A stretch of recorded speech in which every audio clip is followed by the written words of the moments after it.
Addition subtraction of two functions ಅದ್ರ derivative ಏನು ಅಂತ ಹೇಳಿ ನೋಡಿದ್ರೆ, ಇಲ್ಲಿ ನಾವು ಪ್ರಾಡಕ್ಟ್ ರೂಲ್ ಅಂತ ಹೇಳಿ ಪ್ರಾಡಕ್ಟ್ ಆಫ್ ಟೂ ಫಂಕ್ಷನ್ ಬಗ್ಗೆ ತಿಳ್ಕೊತಾ ಇದ್ದೀವಿ ಅಂತ ಹೇಳ್ತು. ಅಂದರೆ ನಮ್ಮ ಹತ್ರ ಎರಡು ಫಂಕ್ಷನ್ ಇದೆ, ಅವೆರಡು ಪ್ರಾಡಕ್ಟ್ ಅಂತ ಹೇಳಿ ಮಲ್ಟಿಪ್ಲೈ ಆಗ್ತಾ ಇದೆ. ಇದನ್ನು ನಾನು ಡಿಫ್ರೆನ್ಷಿಯೇಟ್ ಮಾಡಬೇಕು ಅಂತ ಹೇಳಿದ್ರೆ ಈ ರೀತಿಯಲ್ಲಿ ಮಾಡಬೇಕು.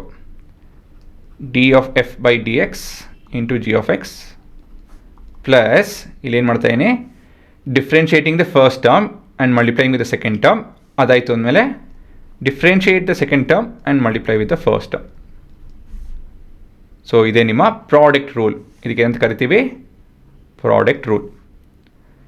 ಇವಾಗ ಪ್ರೈಮ್ ಫ್ಯಾಕ್ಟರೈಸೇಷನ್ ನೊಟೇಷನ್ ಉಪಯೋಗಿಸ್ಕೊಂಡು, ಪ್ರೈಮ್ ಫ್ಯಾಕ್ಟರೈಸೇಷನ್ ಅಲ್ಲ, ಪ್ರೈಮ್ ನೊಟೇಷನ್ ಉಪಯೋಗಿಸ್ಕೊಂಡು ಇದನ್ನು ಹೇಗೆ ರೆಪ್ರೆಸೆಂಟ್ ಮಾಡ್ಬೋದು ಅಂತ ಹೇಳಿದ್ರೆ, let u be equal to f of x, v be equal to g of x. ಇವಾಗ ನಾನು ಯು ವಿ ಡ್ಯಾಶ್ ಇದನ್ನು ಹೇಗೆ ಬರೆಯೋದು ಅಂತ ಹೇಳಿದ್ರೆ, u dash v plus v dash u, differentiation of u with respect to x into v plus differentiation of v with respect to x into u. So u v prime is equal to u prime v plus v prime u. Actually ಈ ರೀತಿಯಲ್ಲಿ ಓದಬೇಕು, dash ಅಂತ ಓದೋಕೆ ಹೋಗಬೇಡಿ, ಸರಿನಾ? ಒಂದು example ನೋಡಿಸ್ಬಿಡ್ತೀನಿ, ಚೆನ್ನಾಗಿ ಅರ್ಥ ಆಗುತ್ತೆ. y is equal to x square into sin x. Steps ಎಲ್ಲ ಬರೆಯೋದಕ್ಕೋಲ್ಲ, ಡೈರೆಕ್ಟಾಗಿ answer ಬರಿತಾಯಿನಿ.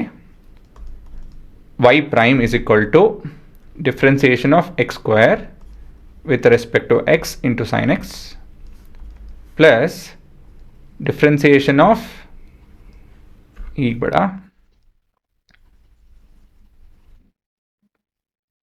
differentiation of sin x with respect to x into x square. So ಕೊನೆಯದಾಗಿ this is 2 into x into sin x plus x square into cos x. So ಇದೇ ನಿಮ್ಮ product rule. ಇದು ಹೇಗೆ ಬರುತ್ತೆ ಅದನ್ನೆಲ್ಲ ಹೋಗ್ತಾ ನೋಡ್ತೀವಿ. ಎಕ್ಸ್ ಸ್ಕ್ವೇರ್ 2x ಹೇಗಾಯಿತು, ಸೈನ್ ಎಕ್ಸ್ ಕಾಸ್ ಎಕ್ಸ್ ಹೇಗಾಯಿತು ಅದನ್ನು ಆಮೇಲೆ ನೋಡ್ತೀವಿ. ತಕ್ಷಣಕ್ಕೆ ಈ ರೂಲ್ನ ಅರ್ಥ ಮಾಡ್ಕೊಳ್ಳಿ ಮತ್ತು ಈ ರೆಪ್ರೆಸೆಂಟೇಷನ್ನ ಕಲ್ತ್ಕೊಳ್ಳಿ.